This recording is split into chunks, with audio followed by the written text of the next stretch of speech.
a bar from Sunset Boulevard.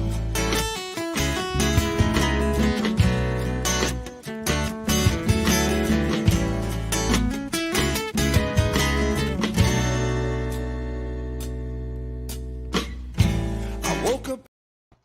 Good Wednesday, everybody. It's time for PACT. How are you all doing? My name is Zach Clayton, President, Founder of Community Pay It Forward, Community Dare to Care, and the PACT channel. I hope you guys are ready for a worldwide adventure today. We're going to be speaking to a lady who escaped from Cambodia 45 years ago, and we're also going to be talking to somebody from Johannesburg, South Africa.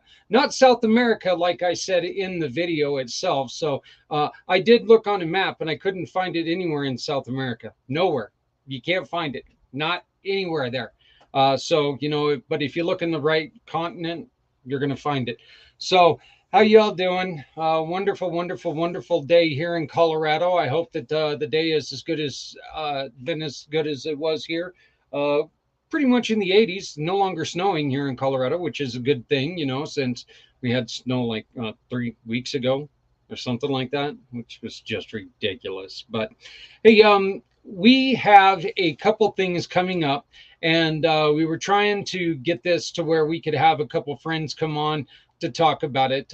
You guys know that I have a huge passion for Martyred Angels, and they have an event coming up this Saturday at the Boulder Elks Lodge. And if you're in Colorado, I implore you, please, please, please go and join John and support him. We're asking one more thing. If you're in the area, if you're in the northern Colorado area, Denver area, Boulder area, and you have things that you can donate for a silent auction, we desperately, desperately need your help. Please contact us at 970-909-0751. 970-909-0751. You can also download that beautiful little QR code right above me and shop with any of our partners, and a portion will go directly to Martyred Angels to continue their mission, which is helping parents and families after the devastating loss of a child. John started this foundation after he lost his son Bladen at 3 years old. Bladen escaped from inside the house when mom was sick, went outside, and unfortunately drowned on the family pond. So John went through a lot to get this going, but he's asking for your help. If you can donate, please donate now. Go to martyredangelsfoundation.org. martyredangelsfoundation.org. Donate, read the story. Please, I beg you to read the story, because I'm going to tell you, if a tear don't well in your eyes, you may not be human. Just saying. We've got one other event that's coming up that you've heard us talk a lot about, and we really need your support for. We've got Hope Stock coming up real soon, and on January 29th, 30th, and 31st. Our friend Brian has been busting his butt trying to get sponsors. He needs sponsors now. We need your help, please. Go to projectdiehard.org. and you can check out everything. You can go onto Facebook to Project Die Hard, go on to LinkedIn, go on to wherever you want. They're looking for sponsors now. They've already had to let go of 2 of the performers because sponsorships have been a little dry. Folks, we know that things are a little hard and hectic right now. Okay. Understandable. Everything is a little bit heavy right now. We know that there's some bad stuff coming, but the truth is that you have the possibility to get out in front of close to 3 million people with all the streaming we're going to do on Friday the 29th. Okay, 3 million people for a $1,000 donation. So get your company out there, get it be seen, and what are you going to be doing? You're going to be saving heroes' lives. We're trying to get the FOBs up and operational. To do that, we need your help. Okay, so please go to projectdiehard.org, or once again, little QR code right there.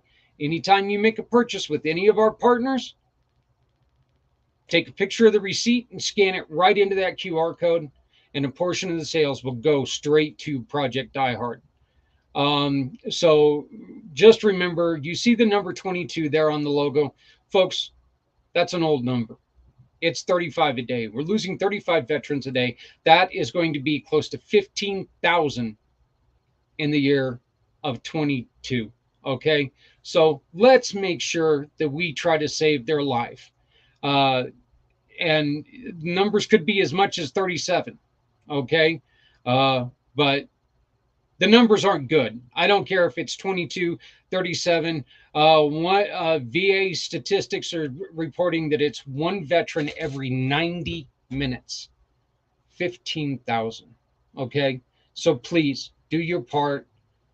Do a part where you can sponsor $1, sponsor $1. If you can sponsor 1,000, sponsor 1,000.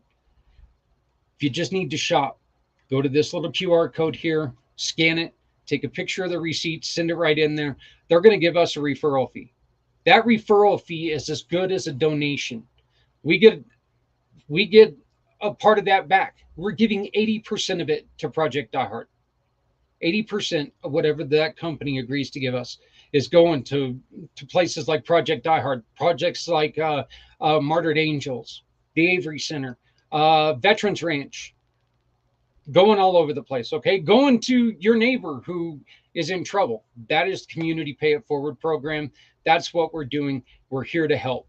You want some information, you want to find out how to do this, get a hold of us at networking@communitypayitforward.us, networking@communitypayitforward.us. Send us an email. I'll send you the information. Let's get you on board. What we're trying to do is we're trying to build a database of people who, no matter what you have to do in a day, you can donate to causes from around the world, because nobody has to go it alone when we all come together. We have a fantastic, like I said, worldwide show today. We've got a lot of very great people. I've recorded 2 of the interviews today, and now I'm about ready to bring up one of my brand new friends who I met him last week, and he and I are working together to do a lot of good things. Our quote of the day: power is the ability to do good things for others. I read this and I was like, that's just wonderful, because that's Community Pay It Forward. That's also a really big part of what my next guest, Mr. Joel Sachs, is creating. Hello, Joel. How you doing there, buddy? I'm doing great, Zach. Can you hear me? Yep. Can you hear you loud and clear? How you doing? All right. I'm coming from Walnut Creek, California. Right on. Hey, I actually, the last time I checked, my Royals were beating your Giants, so that was good. Then again, that was about 3 hours ago, so they probably blew it in the end. I have faith in my Royals. Right.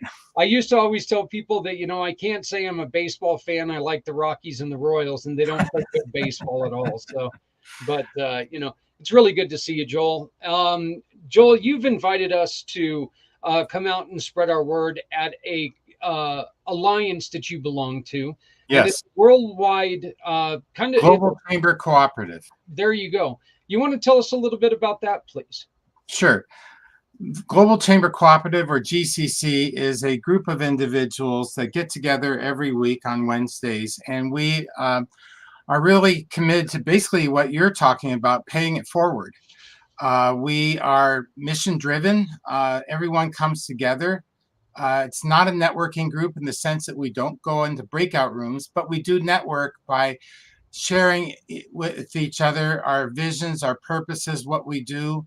We have some amazing members in there. One gentleman, for example, is the head of, is a 10th degree black belt in karate, and he is the head of the American Martial Arts Alliance.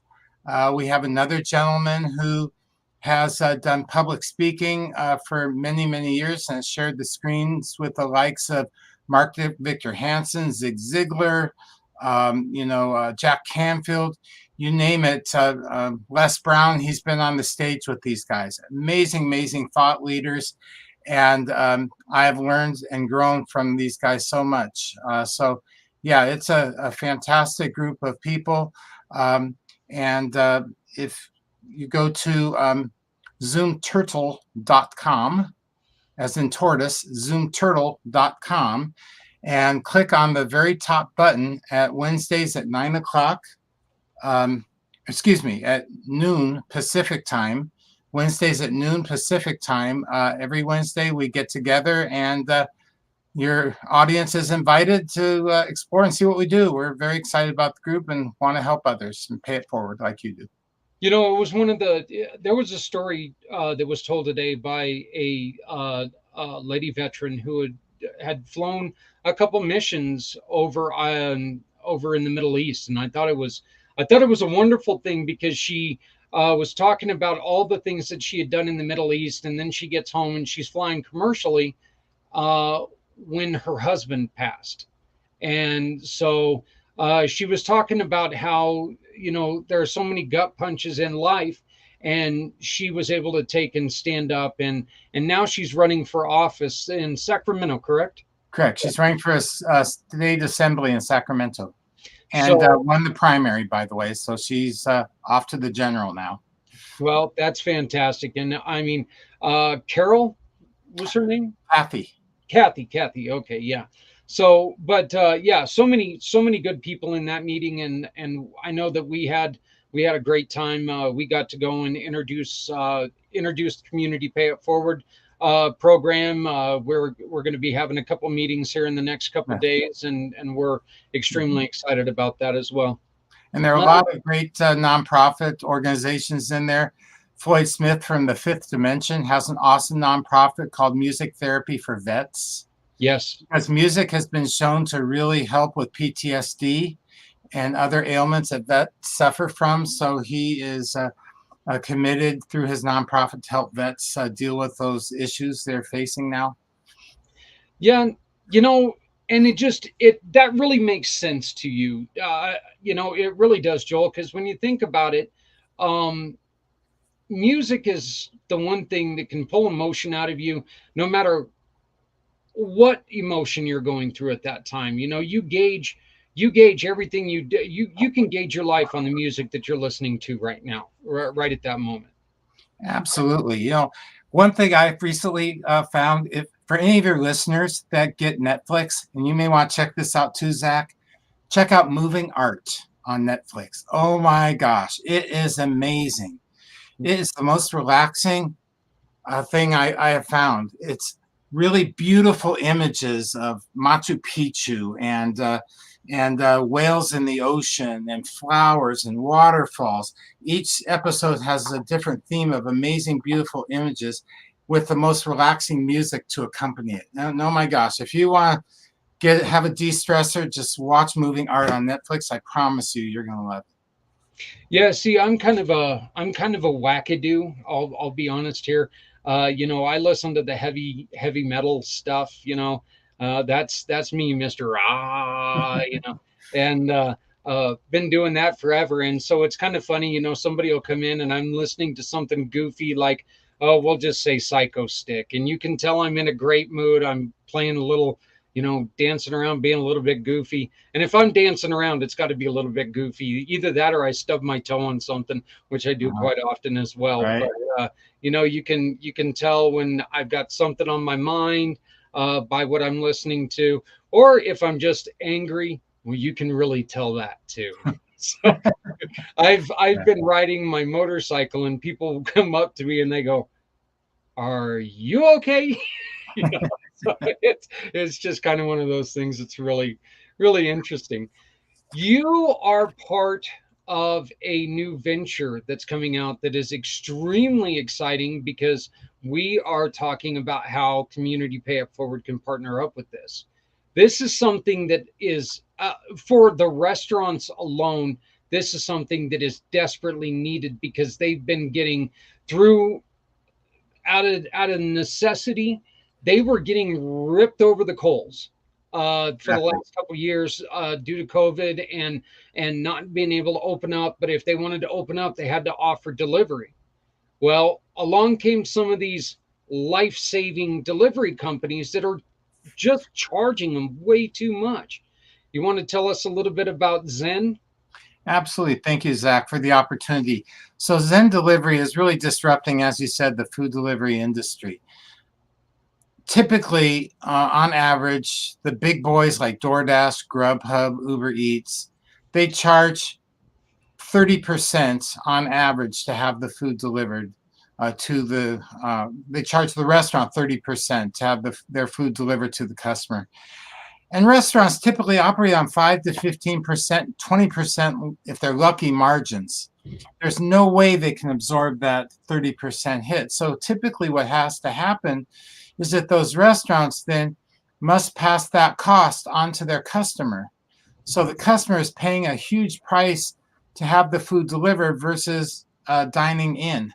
So what we've done is we've taken that and turned it up on its ear. So instead of charging the restaurant that 30%, we will charge the restaurant a flat $2 to $4 fee to have the food delivered. So on any order up to $50, the restaurant is charged just $2. From $50 to $100, it's $3. And any order over $100, even if it's a catering order, it's just $4 flat fee. So restaurants should be able to afford that small fee. As a result, they will then be able to charge their delivery customers the same price as their dine-in customers, and it's a real win-win-win situation. This is so necessary because, Joel, you know as well as I do that we've got some troubled times coming. We were talking about it a little bit last week, and we're going to continue to talk about it because we want people to take the emergency steps that are necessary to understand we've got some very, very tough times ahead of us. We know that the economy is about ready to take a massive downturn. And I mean, you can already look at the fuel prices and you already know you can feel your pockets turning inside out. And we know that this is coming. Programs like yours, like Zen Delivery, programs like ours, stuff that you can really make a difference in somebody's life. You can really keep people alive by what we're doing. These are going to be more important, and I think these right now this is the time to get this stuff going because we're going to have a lot of people in need. I've heard a couple times how this is going to make 2008 seem like a joyride. And if that's true, we're in trouble.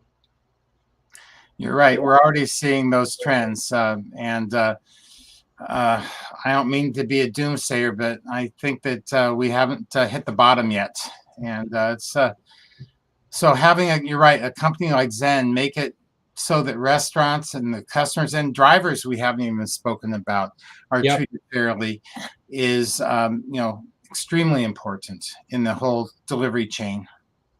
The one thing that I've noticed about drivers, and I know a couple drivers, I do. My father for a while was a driver, and it's a job that students can handle because they can do homework until there's a job. They're not sitting there waiting for an order to come up. They can be doing what they're doing, and then they go.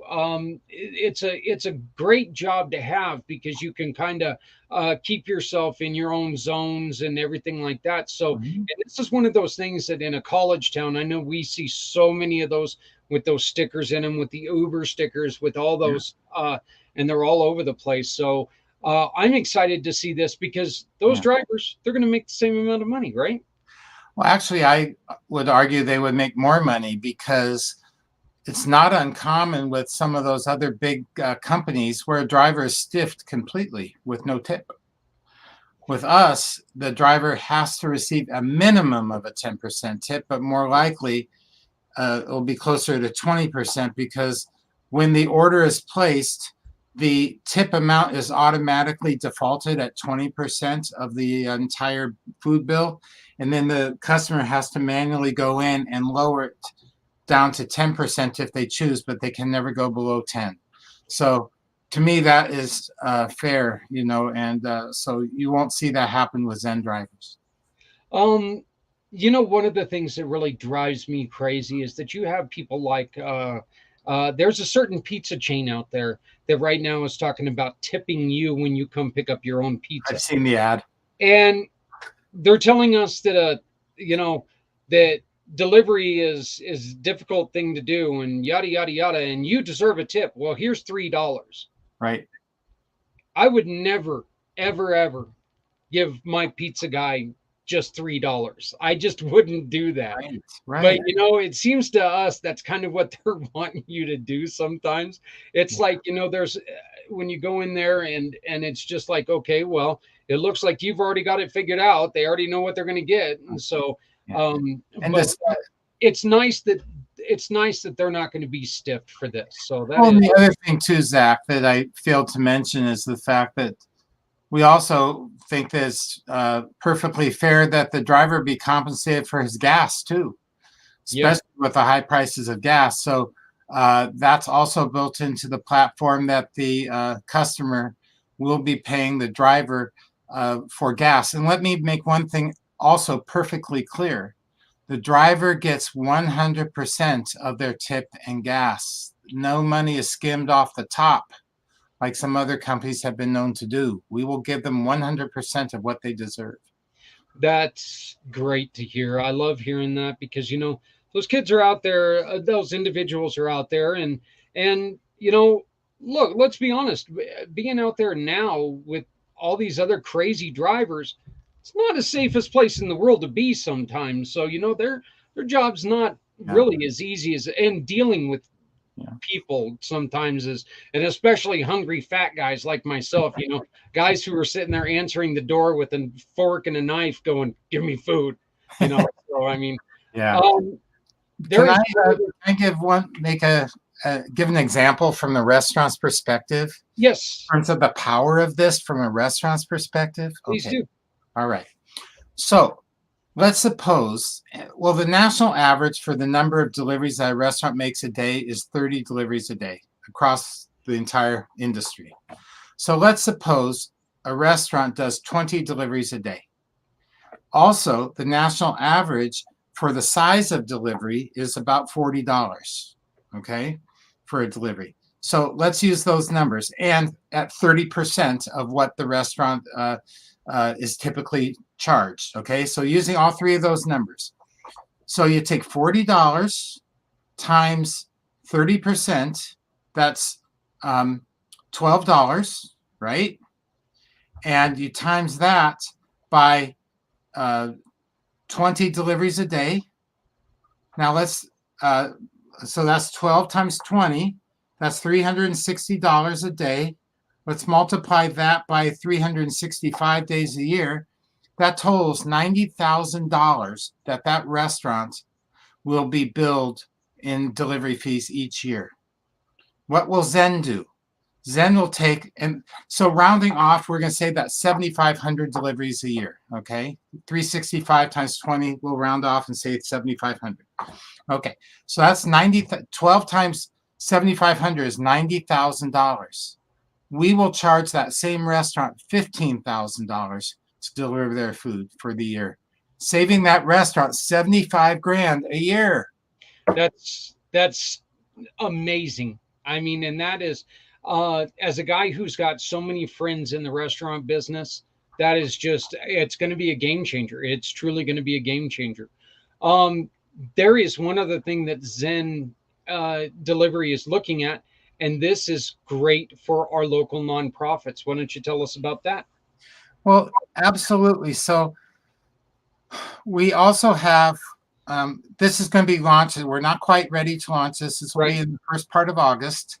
But at that point in time, we will have an affiliate program, and it's perfect. It's totally free to become an affiliate with Zen Delivery. Okay. So what happens if a nonprofit, let's say, what was the nonprofit? My favorite one is of yours that you represent. What's the one that is just getting started that has the martial arts equipment? Oh, you're talking about Deb's MMA class. Yes. MMA Closet. That's a great example. So let's suppose MMA Closet decides that they would like to become an affiliate. Deb would sign up as a nonprofit. Then all of Deb's supporters we'd like to get them on the platform. And every time that supporter places an order, a small piece of that order will go to Deb's nonprofit. You know, that sounds eerily familiar to a program that I know. What's that? Mine. Oh, that's You know, yeah, so once again, there's a lot of synergy there, and I think that it's I really do. You and I were talking about this, and you know, first off, we both got the love of baseball, and now we've got again, fat guy problems, got the love of food, but so this is just something that's really great.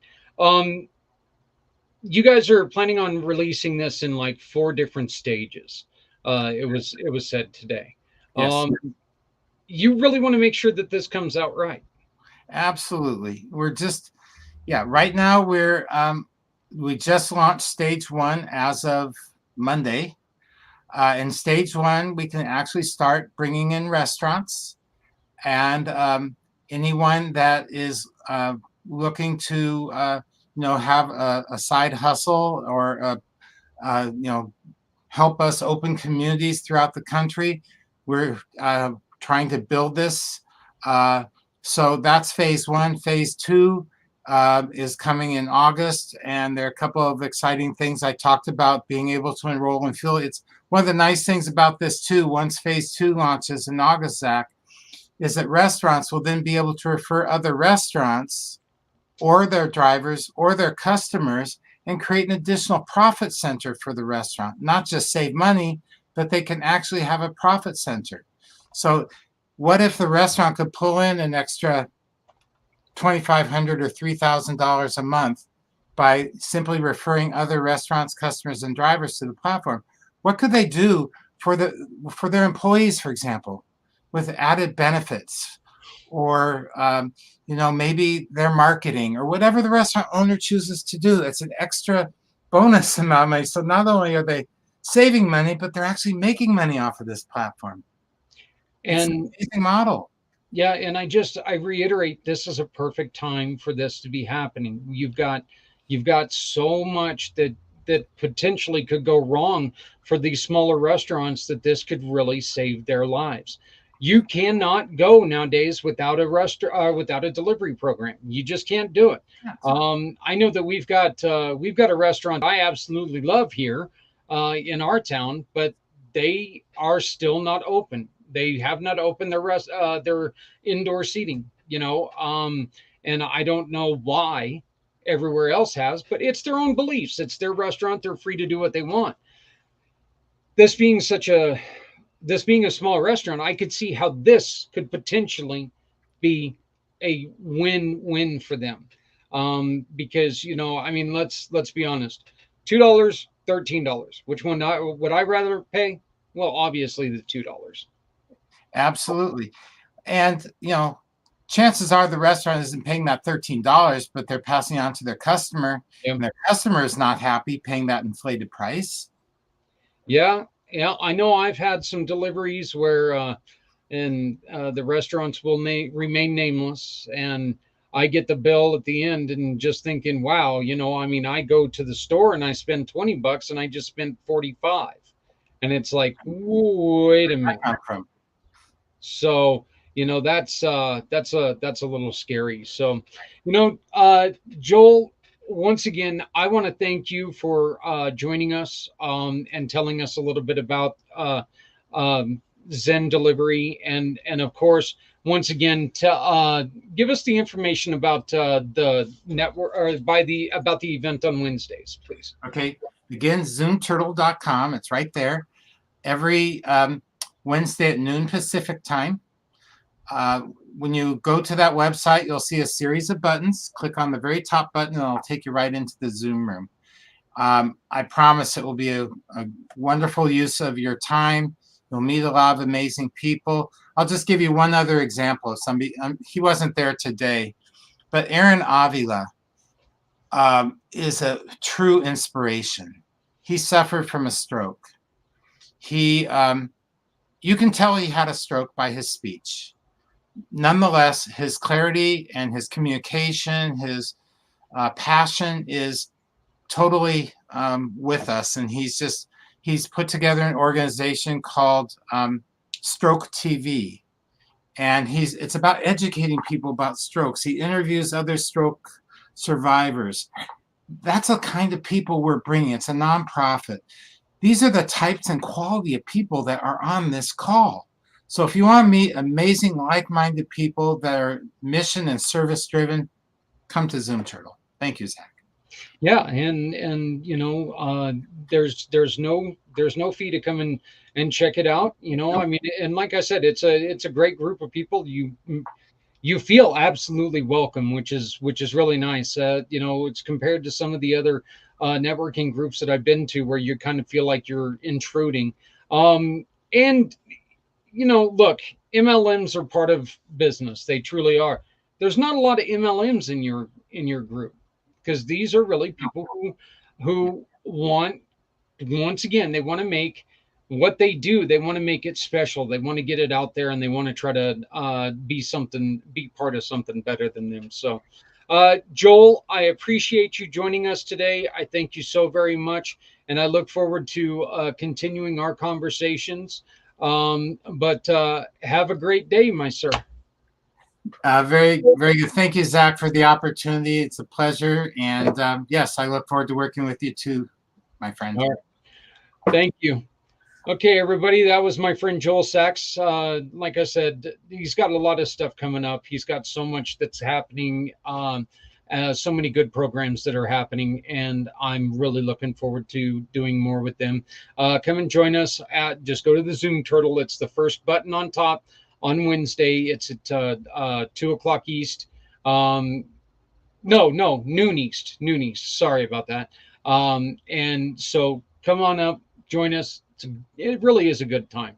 I think that's right. 11. Oh, what am I doing? Noon Pacific. Noon Pacific. Okay. I see him shaking his head, so I'm glad you didn't go nowhere. Noon Pacific. I'm a trained professional. Watch out, everybody. So thank you again, Joel. I'm glad that you stuck around to save my life there. So we got a real quick word about something that's going on with Hope Stock. I hope you guys stick with us. We've got a couple great interviews that we're going to be sharing right after this. Hey folks, I'm Chip Wynn with Chip Wynn Motors and Chip Wynn Classic Cars right here in Paducah, Kentucky. Today I want to tell you about something that's near and dear to my heart, Project Die Hard. Now what is that? That is an organization set up to help our veterans who are transitioning from military life back into civilian life, and to help them do it in a healthy and good way. We need your support, we need your help, we need your financial help. What we're going to do is the weekend of July 28th, 29th, and 30th, we're going to have a massive celebration and a fundraiser for Project Die Hard. Even Saturday, July the 30th, we are going to have a classic car show. Not only our cars will be in it, but the public will be invited to participate as well. Now is the time to step up and support a really worthy organization. Project Die Hard. Come on and join us.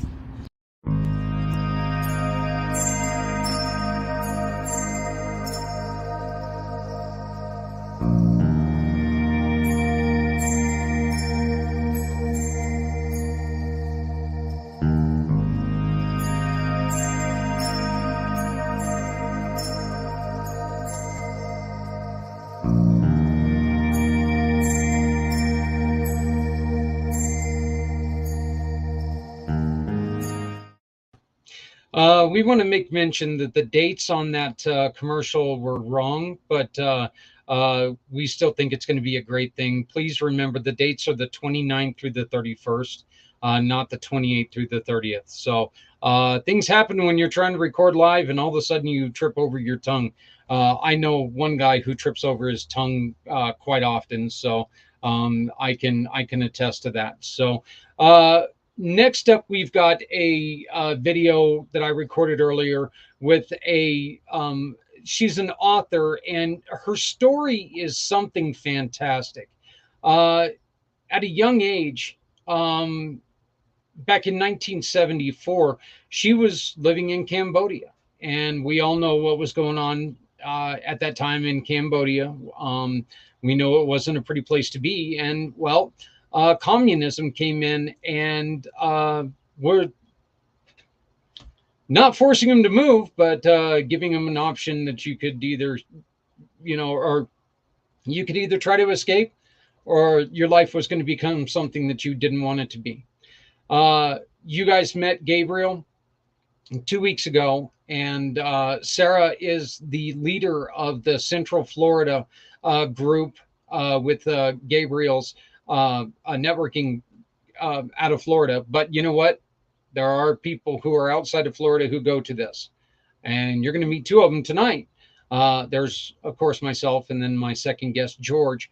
The next video that I've got after this one, George, and he's all the way in uh, South Africa, not South America. Stop trying to say that, Zach. It's South Africa. So, but so once again, these networking groups that we tell you about, they're not for, people in certain areas. These are for to meet people. Okay. These are to do great things with. These people are out there doing some wonderful things. So I'd like to, without further ado, I'd like to introduce you to Sarah M. and her wonderful book. It's called How I Survived the Killing Fields. So please enjoy this video, and then we'll be back after that.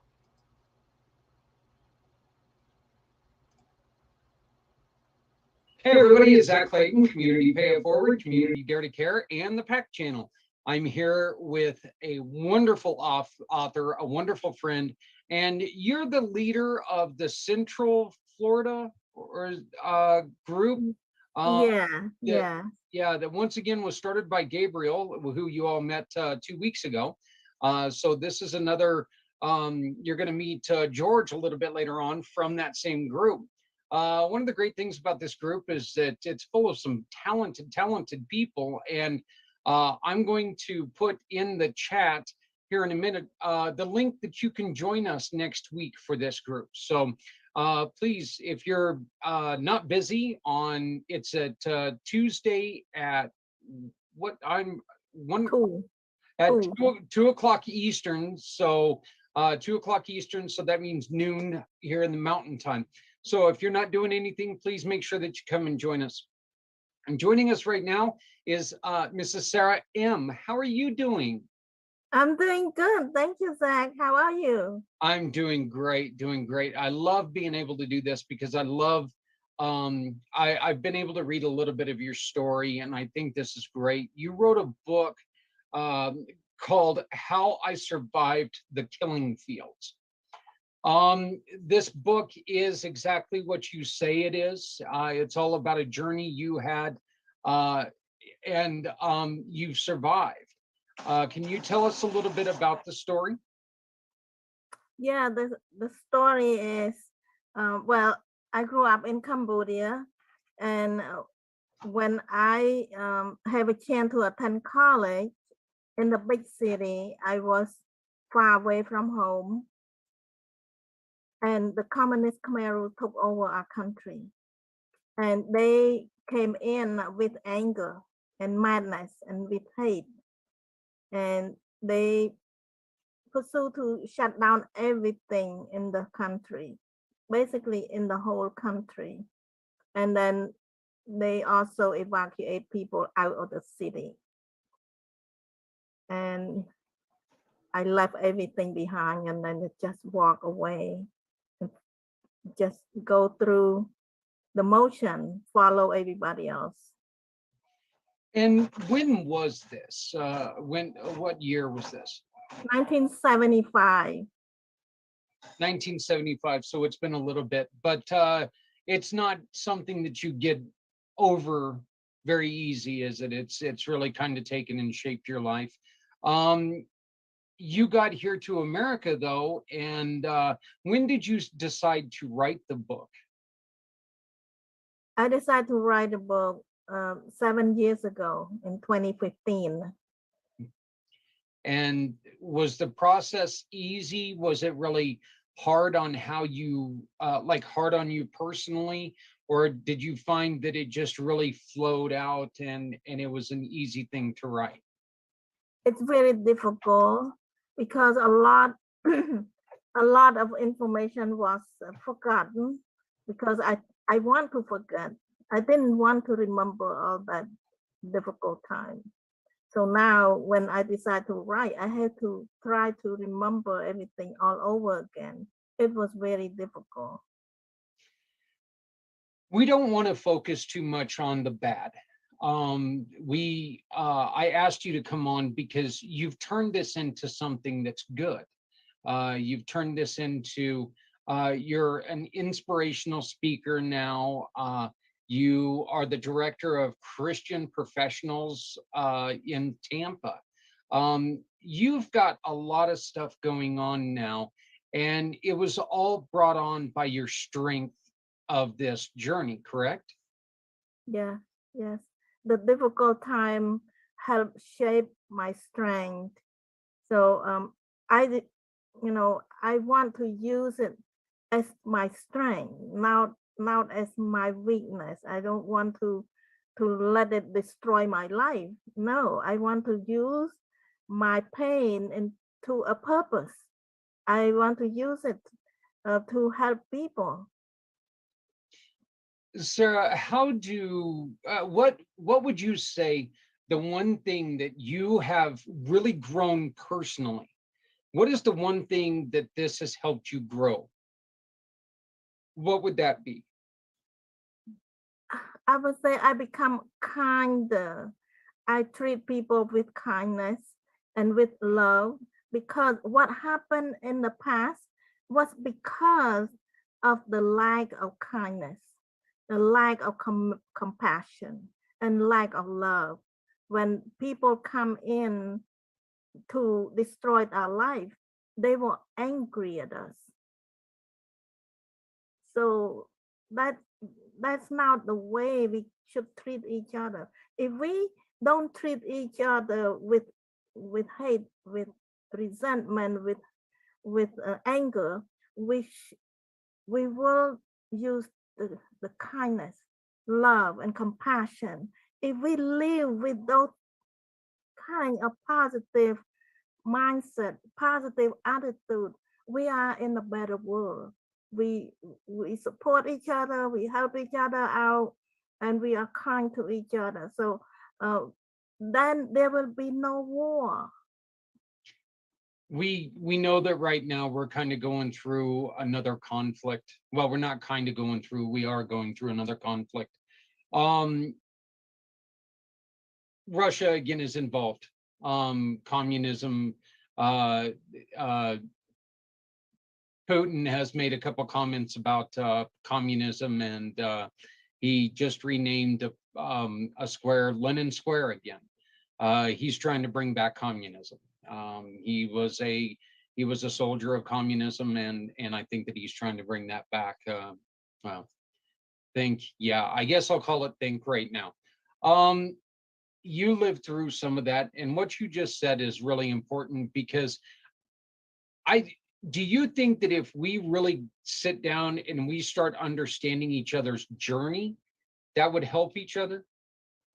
I think so too, because each one of us have our own story. Yep. You may not have been through the communist regime, but you've been through your own challenges yourself in life. So if we try to understand each other's story, we will treat each other better. Stories involve struggle. Struggle involves learning, and learning involves learning promotes growth. Do you still find yourself growing from your past experiences? And then on the other hand, do you still see yourself growing from what you're doing today? So do you feel like you have two types of lessons and two types of growth going at one point in time? Yes, I do. I still grow from my past, and I still look back. I saw strength, I saw power, I saw goodness in God, that he was there. Without God protecting me, I probably stepped on the landmine and blow up already. And And that every time I thought about it, my faith is growing. My strength, my hope, and my belief is growing. And also, while for 40 years now that I've been in this country, I'm growing a lot by doing things, by getting into the new challenges. I don't just learn from my past. I'm keep learning, growing. So yes, I grow both ways. And do you still have family in Cambodia? Yes, There I are- have my dad and my stepsisters. oh, so you're lucky enough to still have your father alive. Isn't that a wonderful thing? Yes, My dad comes over every Tuesday night, and my parents come over and have dinner with my wife and I. So we have a great time with that. Do you get to communicate with them now, or is it still a little difficult to communicate with them? it's not easy, but if we have some important thing to talk to each other, we'll make it happen. Well, that's fantastic. So what do you do now other than the coaching and the authoring? What else are you doing? I'm reading here that you're also a podcaster yourself.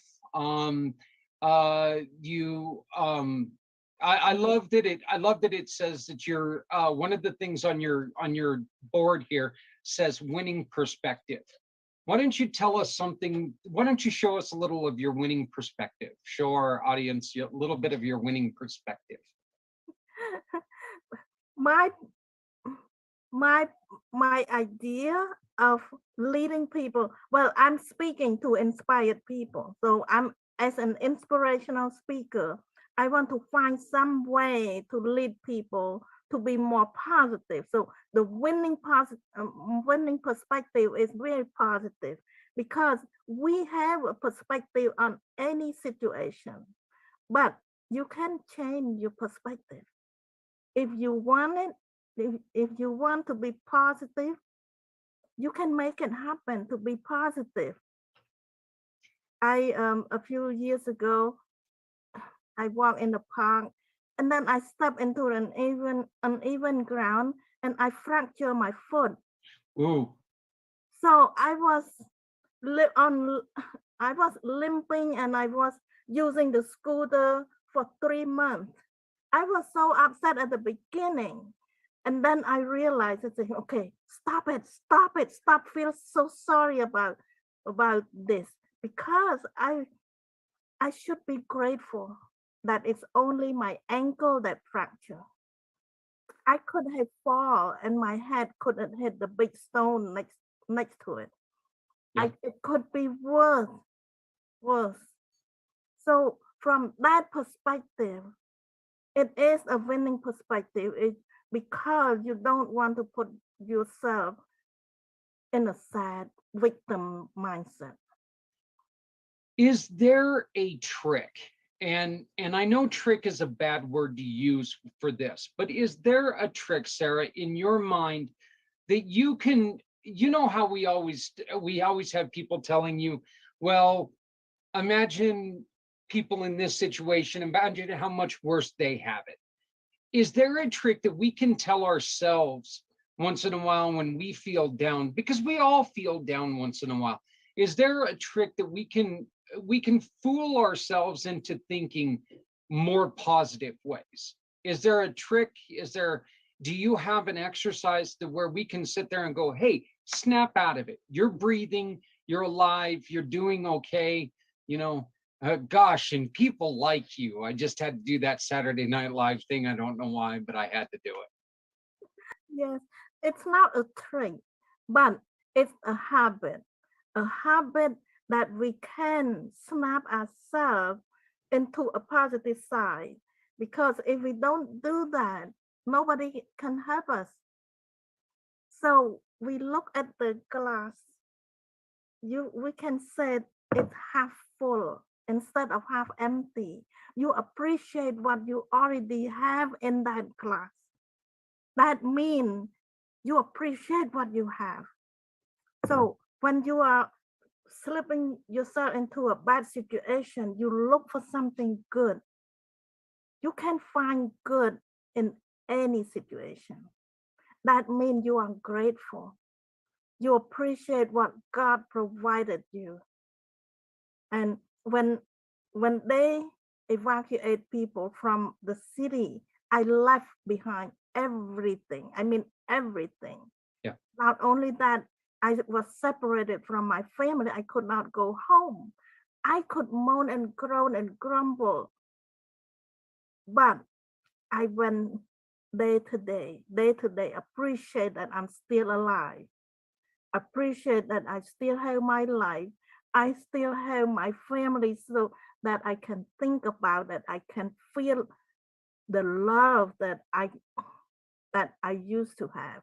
So in any situation, no matter how bad that is, you can always find something good to be grateful for. And another way to look at situation is this: you can accumulate, you can keep track of all the good things that you already have, that God already blessed you with.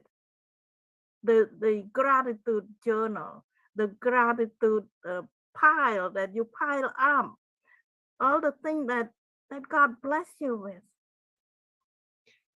You know, you said something a little bit earlier that you said, which is, it's scary on the outside, it's scary to hear, but it's powerful that you say to yourself, I could have stepped on a landmine. You know, I mean, you're one of the people where you can literally say, I survived almost stepping on landmines, getting away from landmines, and I'm still here. You've also mentioned God a few times. Was this situation a religious strengthening, or was this what really brought religion into your life? Well, the whole thing, it strengthened my faith. Okay. When I was young, at that time that everything happened, I didn't know anything about God, about religion, about anything. I was still young. I was just focused on school. But I have an idea that God exists.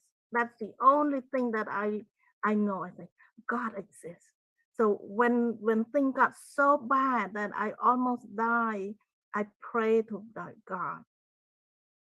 But now, 45 years later, my faith keep growing. I'm growing into my faith. I'm appreciate God much more because every time I thought about it, I know God was there. When I escaped out of the jungle, out of captivity, it was God who lead me out of the jungle instead of let me wandering around in the jungle, around. So my faith keep growing every day. How did your journey end up here in America? How did you get here? I made a mistake. I made an escape. And It was an escape. it was an Actually. escape. Did you have to go to like the embassy, or how did the embassy help you get here? Yeah. At that time, there was the refugee camp that was set up by United Nations Okay. along the Cambodian border. So when people escape out of Cambodia, crossing the landmine and everything, people that survive will find that refugee camp.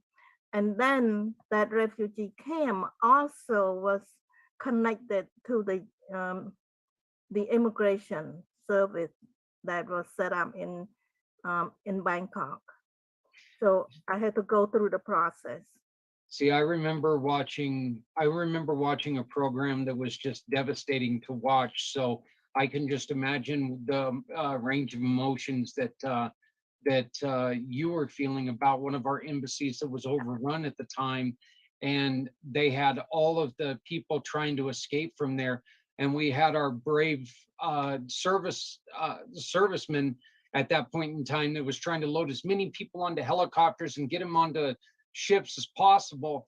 And then when they'd land on the ships, when they'd get them onto the ships, they were in such a time crunch that they had to take and push the choppers into the sea just so the ships could handle all the people.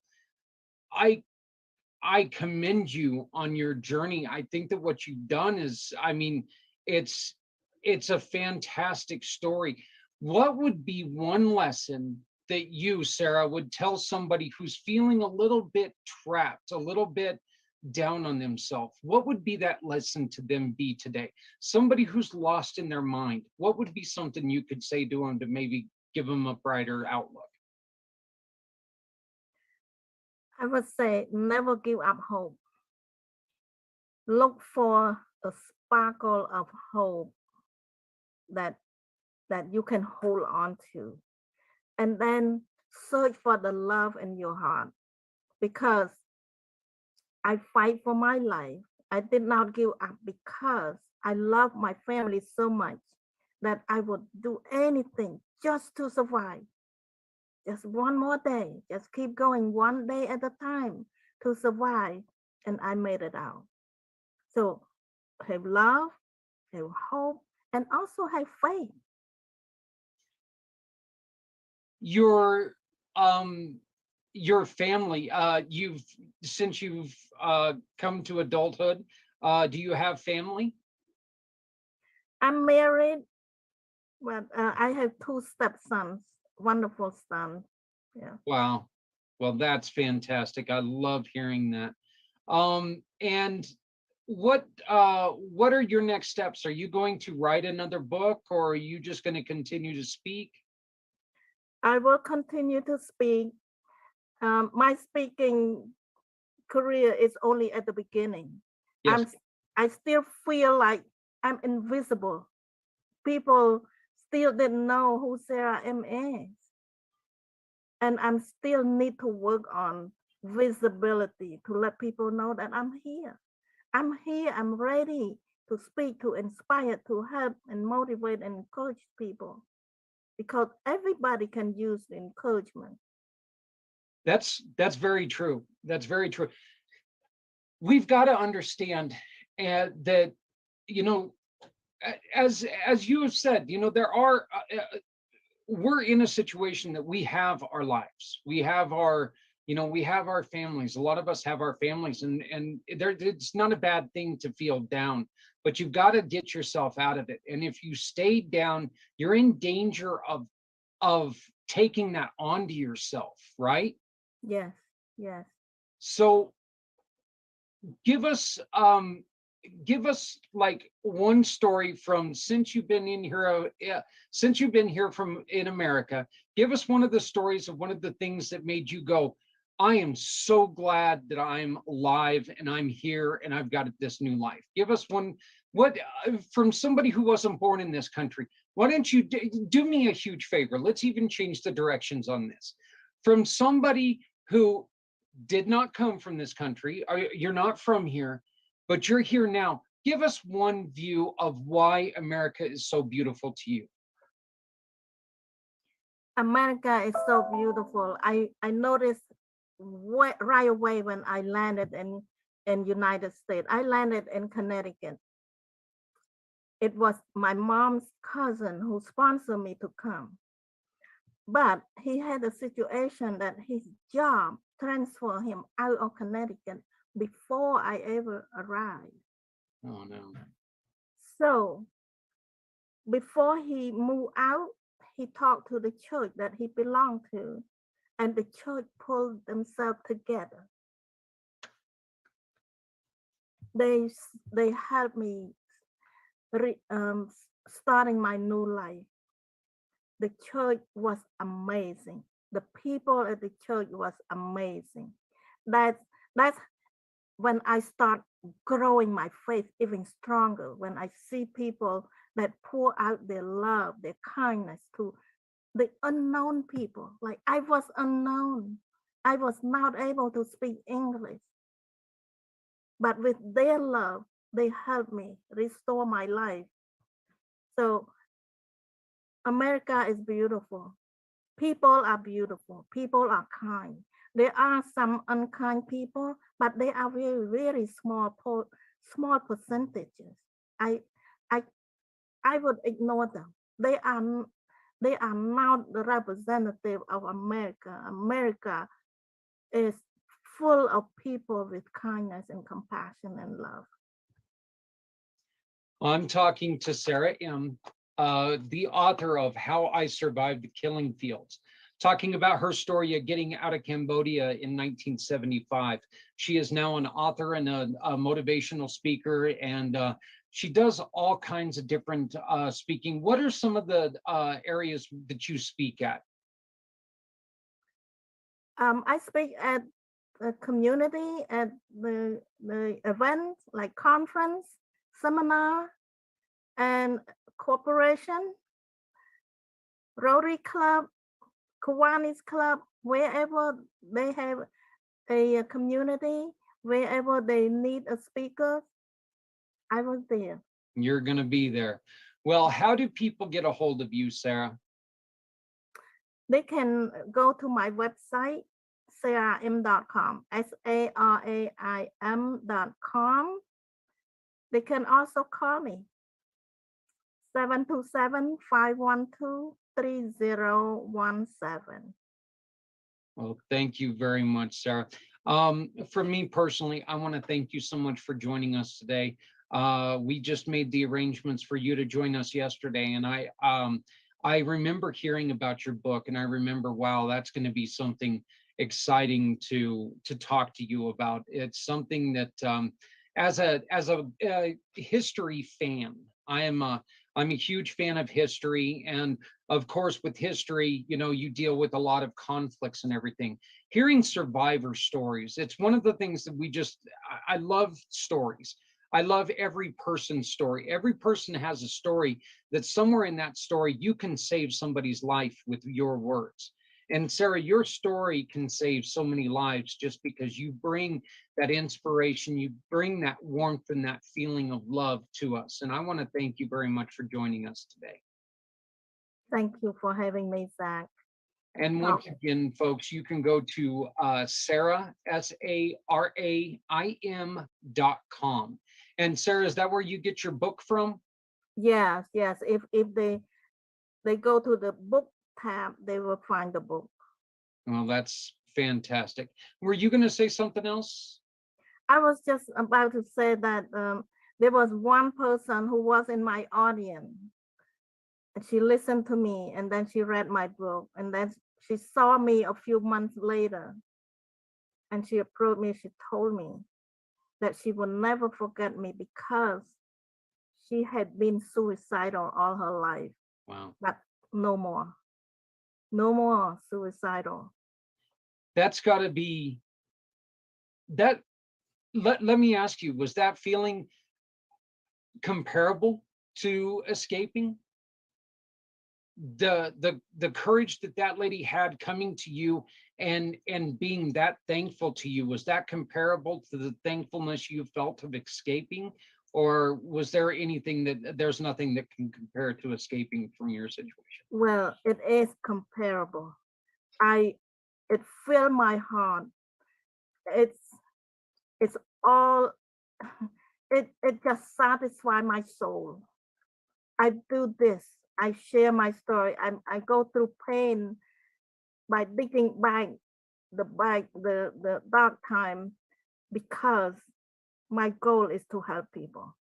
So if I can help one person, I'm very satisfied.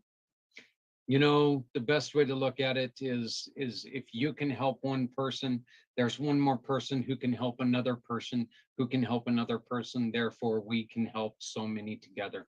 Sarah, I want to again thank you so very much. I've been joined by Sarah. I'm a wonderful author, wonderful speaker, wonderful story. I love that to death. Love you. I think that you've done a great job here. Please come back and visit us, will you? I will. All Thank right, you. we'll keep up with that. Hey guys, we're gonna run to a real quick commercial and talk about one of the great missions that we work with. Please make sure you go to saraim.com. That's SARAIM.com, and you can pick up her book at saraim.com/book. Thank you again, Sarah. Have a wonderful day, and please come back and join us again. Thank you. You too, Zach.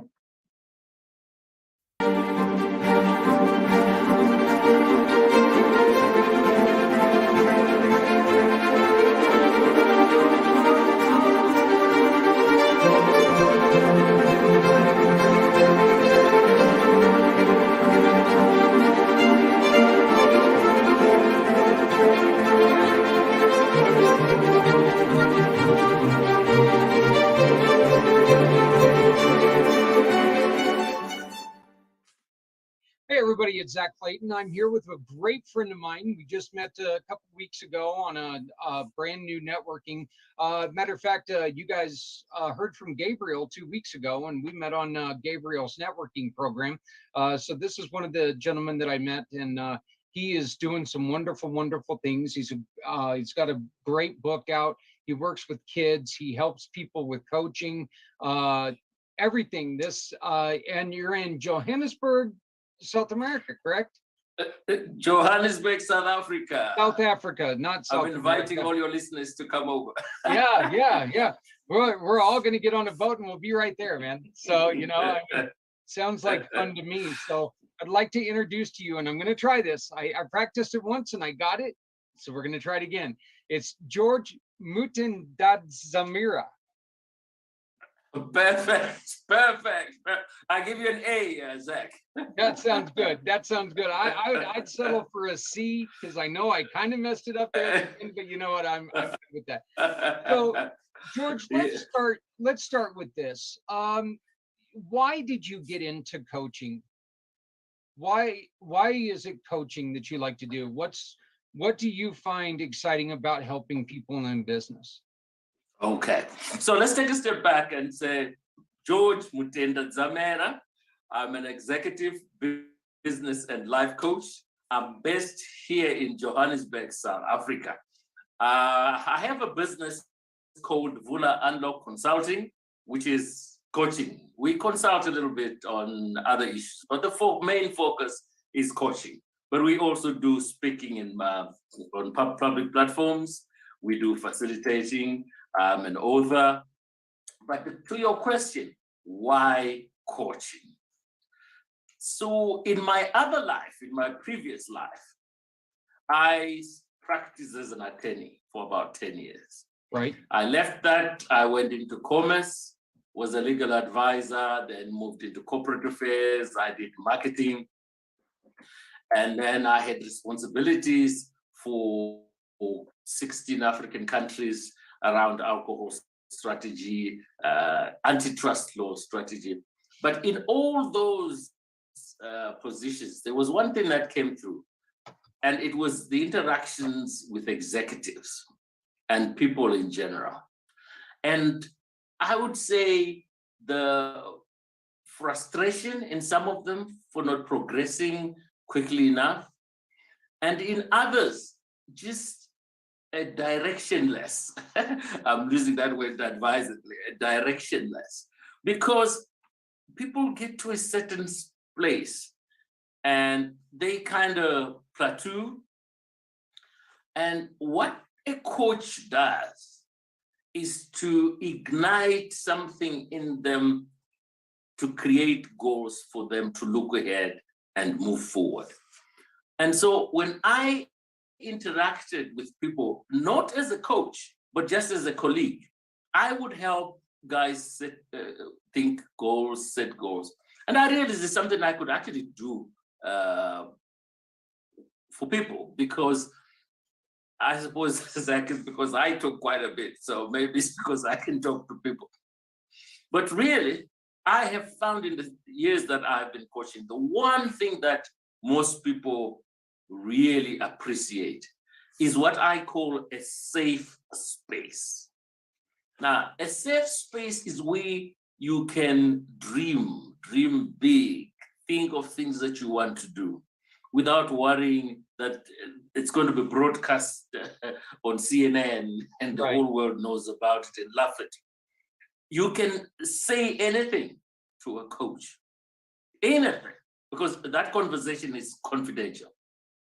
But what the coach does is he helps you not only get clarity in your head about where am I going, why am I going there, but he's a cheerleader and an accountability partner. Now, the cheerleader for me is very, very important. If I tell you the goals that I had, my biggest cheerleader was my mom. You know, you would get to a place where you're like, oh, and she'll cheer you up and cheer you up. Now, as a coach, if you can play that role effectively, I guarantee you, you will see people blossom. And so you might even be a football coach, not necessarily a business coach like me, but giving someone the support, allowing them to make mistakes, allowing them to say it's okay not to get it right this time, but let's keep our eyes on the prize. And yeah, so as you can hear, I love working with people. And do you ever have to curtail somebody's dreams? Do you ever have to tell them, let's slow down a little bit? You know, you got to learn how to walk before, or you got to learn how to crawl before you walk. Or do you want them to focus on the big picture at all times? That's an interesting question. And the answer to that, Zach, is this. With coaching, it is you, the client, who determines the pace, in the sense of I'm asking you questions and in your mind, you are seeing possibilities yourself. Okay. Now, so if I'm coaching Zach and Zach says, I'm going to do it tomorrow. The only question I'm going to be asking Zach is in his mind, let's put a structure to that. Let's put some step. You want to do it tomorrow? Let's see, what exactly are you going to be doing tomorrow? I'm going to do X, Y. I'm going to do Y. So it is the questioning towards, okay, so you've given yourself 2 minutes to do this. Is that a realistic time to achieve this? Maybe I should give myself 5 hours. And that's the conversation. So it's not for the coach to say, hey, hold back. Let him go with the energy. And because it's when I was a kid trying to learn cycling, Dad would just say, hey, there's the bike, let's go. And he's hanging around, of course, because he knows you're going to go boom and come back again. And you will figure it out yourself, but he's walking side by side, keeping an eye, and you're trying to cycle, and that's what a coach should do. Get the guy to do it, but be there as the support and help him out. Bruises and scrapes are okay on a bicycle, but if you know that somebody's going to break a bone, you want to prevent that. So that's kind of, you know, So that's a really good. Who do you like to coach? I know that you and I have talked about larger corporations. You like to get in front of a lot of people. What about the smaller guy? Do you like coaching smaller? In fact, I actually prefer working with small people, small business people. Executives, that's a structure. So you go into a company, there's a manager, a director, a lawyer who wants to be a coach. That's on one side. But on the business side, for me, I love working with small enterprises. More importantly, around the area of mindset, helping them to cope with the headwinds, things around persistence, things around ensuring that the individual is keeping the desire alive. Because with every entrepreneur, there's a time when you say, okay, no, this is diverted, I'm cutting, I'm leaving. And when you work with the coach gets you to look at perspectives. Oh, I want to quit. If I help you well, I will get you to look at another perspective that says, hey, maybe if I hang in there. And so it's that I like to call it co-creation with your, but yes, with the small guy, it's much more fun because you can see the impact is direct. You can see that the individual was here, now he's moving. And so there's joy both ways. In me as the coach to see my client succeed, and in the client himself seeing his business grow, impacting his family, impacting his community. I know that we love working with the smaller guys as well, you know, and that's one of the things that we talked about, because the smaller guys are the ones who really impact economies. And you know, no matter where they're at. I mean, it's Walmart can go and put a store in the middle of the Atlantic Ocean if they wanted to. They can. And somebody gave me this joke, so I have to use it. And you know, if there's a Walmart, it's going to be followed by a Subway, in the middle of the Atlantic Ocean. Because they've always got the sandwich shop Subway in there. Anyway, poor joke, but it is really kind of funny. You know, if Walmart succeeds in that area, great. If they fail in that area, they're going to end up selling the land back and they're going to end up making a profit on it. They don't really care. That they care. Don't get me wrong there. But you know what? We as small business owners, we can't do stuff like that. We have to make sure people are always opening our doors. So as a small business owner, how often do you see somebody go, well, this is what my plan is. This is what I want to do. And you look at him and you go, let's change directions a little bit and let's focus on, how often do you have to get somebody to focus on one thing before basically putting the horse before the cart? You know, how often do you got to get it to go in the right direction? Is that a huge part of your job, or do you kind of let them go with what they want to do? So let's start from the start. So I engage a client and we create goals. What are your goals? Well, I want to build XYZ outlet. Then the next thing we do is we do what we call the milestones or landmarks. People call them mini goals. These are, some people call them strategies. These are the small steps you take to get to the big goal. So your small steps must follow sequentially to get you to the big goal.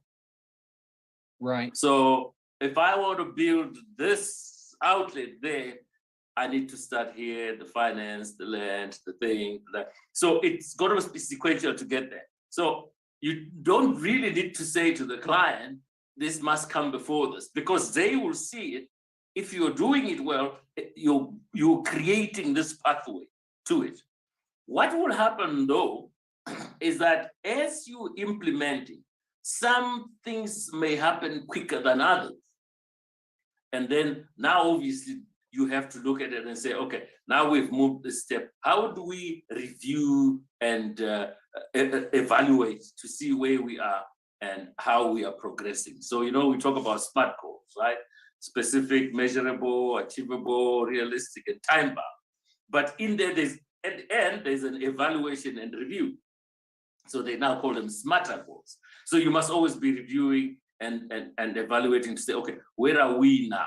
And if you're doing it well, you're a great tech team. I like to use the word tech team because you and your client are great tech team, as in wrestling, right? Yeah. You are a great tech team because if you really do well, you're gonna hit your mark. But let me say something that's very dear to me, Zach, and it is this: when I'm working with a client to set goals, there is the getting, and the getting is, I want to build a service station, I want to buy a house, I want this, I want that. And I help you get that. But beneath that, as a coach, what is very important to me is what habits are you building so that you become a new man, you become a person who now habitually creates goals and works. So, and you might not even need to talk to me the next time. You might actually create your own goals, following those steps that you and I have worked with you. And so when I see that part growing, that the individual is habitually becoming really more structured, more goal-oriented, then I know my job is done. I won't get money because he's doing it on his own. But I guarantee you, there is much more joy in me when that happens. Because I know I have changed somebody. And guess what? He is going to influence his community. Now he's going, hey, listen, this is what I learned. And so if I succeed with him and get his business going, he's probably going to influence the next 200 or 300 people, because now they're going to see the way he does. Yep. There's joy there. And that's, you know, that's one of the ways that we see things. You know, money runs the world. We all know this. But helping somebody succeed is a lot more important. And so I love that. I love the way that you think there, and your vision. I think that that's wonderful. Tell me a little bit about winning the God way. Yes, winning the God way is a little book I have written. It's very short, and it talks about, in this book, you will learn to master the art of goal setting, take responsibility for all aspects of life, and develop and adopt a winning attitude. The subheading here is mastering the art of goal setting to live a fulfilled life. You know, research shows that if you walk down the street and you ask 100 people, say, how many of you have goals? People probably say, well, I have something about something. But if you ask how many of you have written goals, you'll be lucky to get 10 or so people saying to you, I have written goals. And of those with written goals, if you say to them, how many of you actually have an accountability partner, so that when you falter, somebody is there to say, hey, where are you with our goal? That number shrinks big time. But research will show you that those who write down goals have a far greater chance of succeeding in their goals. And those who pick up an accountability partner, whether you want to call him a coach or whatever you want to call him, have an even higher percentage of winning. So winning the God way takes through what is goal, what are goals, defining them. We've talked about milestones and actions. And we talk about something dear to me, two things. Taking responsibility. So the third chapter here is called The Buck Stops Here, taking responsibility. Because the world is getting many people who don't take responsibility for their actions. The man, the real man, and I said the real woman there, when I use that word, the real person takes responsibility. I've done well, I've messed up. In either case, I'm taking responsibility. This is me, and I'm going to rectify it. That is huge, because once you get that into your head, those are the people who will succeed in life. And then making decisions. I can't tell you how many times you work with entrepreneurs and you say, have you done this? No, I haven't done. I'm still thinking about it. And make a decision. Sometimes decisions are made with half the facts or a quarter of the facts. And I always say, people in combat, if you are in combat, my brother, and someone is shooting at you, you don't say, give me all the information about the terrain, and you make a call and you go. Sometimes it's wrong, you know, but make the decision. Make a decision and move. And so that's what I'm trying to get people to do. Make decisions, take responsibility for your life, but have a good attitude. Have an attitude that recognizes that your success depends on the next guy. Nobody will ever succeed on his own side. You need the next guy. That's right. You might have a lot of money. You might be the poorest person in the land, but both deserve your full respect. And you must respect them equally, and ensure that when you walk away, the person will say, you know, I've spoken to that guy.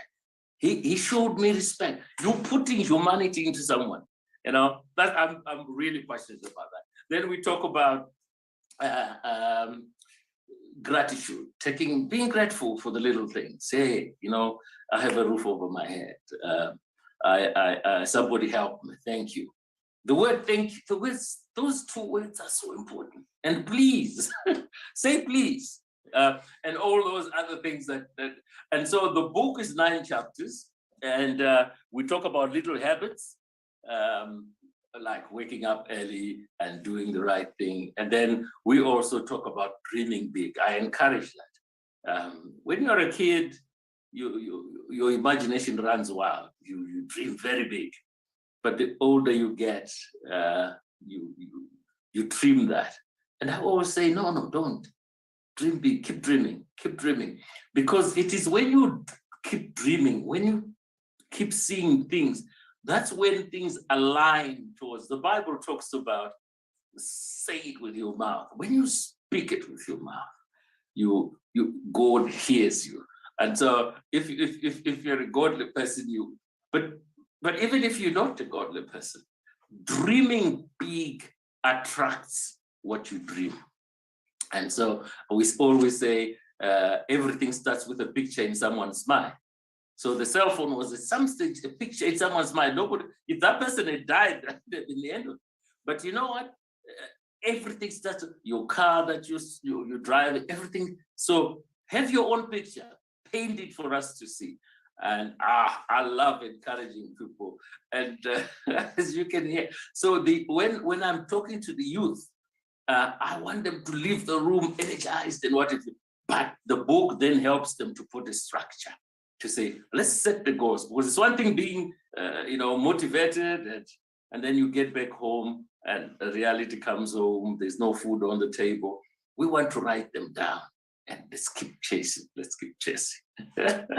Yeah, Zach, I love this subject. There's not a lot that motivation can't charge, is there? I mean, motivation can really charge you into changing a lot of things, especially your life, right? You can use motivation to move you. Absolutely. And what about mistakes? Are mistakes a bad thing? Oh, they are, and that's another lesson that I like to talk about. We have grown up demonizing mistakes. Mm-hmm. And so we think, oh, he's made a mistake. And so everyone is scared stiff of making a mistake. And so we all kind of like to do the right thing. And as a result, we lose our creativity. We lose the most valuable thing that we're given by God, and that is the creativity. Go out there and make the mistakes. Because it is when you do that, that's when you begin to learn. That's when you realize, I have a grandson, and he pops up here, and there's the switches, and you can't, don't put your hand in there. Don't. The more you say it, the more he'll want to go in. Yep. But let me guarantee you, the day he puts his little thing there, that's the end of the story. The day he gets onto that bike and falls and gets up again. So you want to encourage it. And, if there was a way I could get all the kids in a room and say, take your risks, try climbing up there. Some will get up, some won't, but in the process, you know your limitations, you know where you excel, but mistakes, in short, that I want everyone to make a mistake. Everybody go out and make a mistake. In fact, it's not that I want, everyone does make mistakes. It's just that we cover it up. Celebrate your mistakes. Tell the whole world, listen, I tried this and it didn't work. Yep. And what did I learn from it? And where did I grow from it? That's the other thing is that, learning is one thing. Growing from it is something completely just as important. So, well, George, I want to thank you and I want to welcome you to the Community Pay It Forward family. You are going to be joining with us. And so we're excited to have you. I love your energy. I love your just compassion and your wanting to go and help people. That is so important to what we're trying to build. And with just a culture of helping people. So, George, Amen. Thank you very much for joining us today. You enjoy it. By the time this runs, it's going to be 1 o'clock in the morning. I'm pretty sure that you're going to be asleep by that time. But it's winter, so it's cold. Yeah, it's winter for you, huh? Yeah, it is. Oh, well, it's 100. Well, actually, it's only like 83 degrees here right now. But Yeah, we're finally done with that winter time, I think. It did snow here in Colorado 3 weeks ago, though. So, you know, I'm afraid to say that yet, but yeah. So, but I want to thank you very, very much for joining us, and thank you, my friend. And I cannot wait to learn some more about you. I definitely want to have you on again if you're good with that. Happy to do that.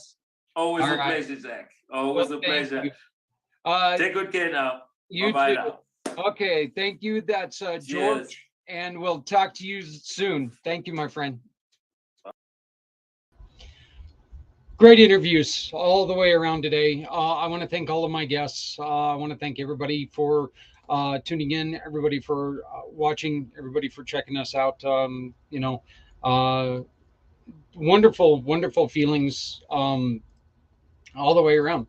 I'm just going to say it. You know, I mean, kind of feel energized enough to where I could run through a tree. Smart enough to know I cannot run through a tree.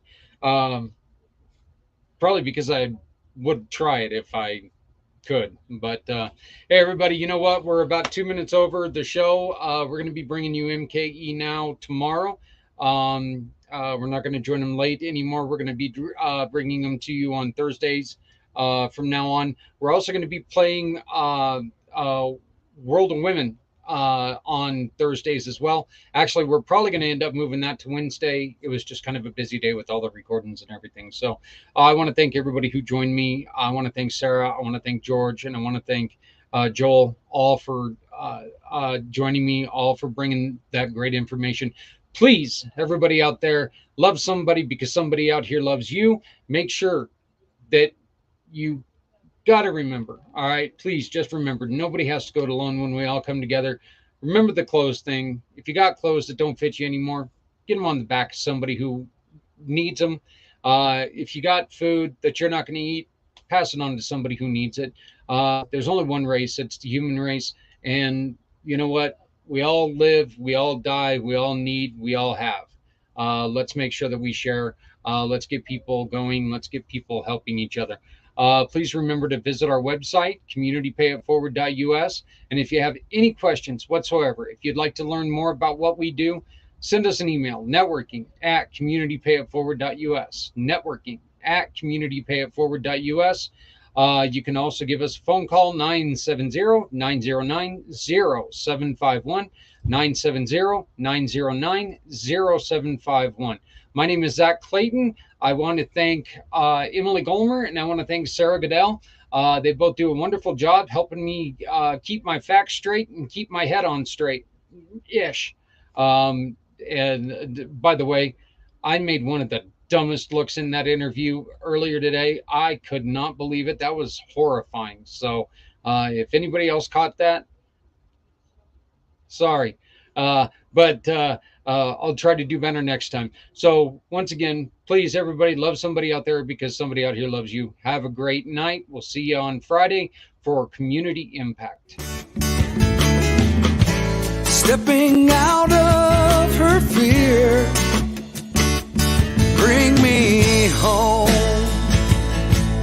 Out alone, show me the way.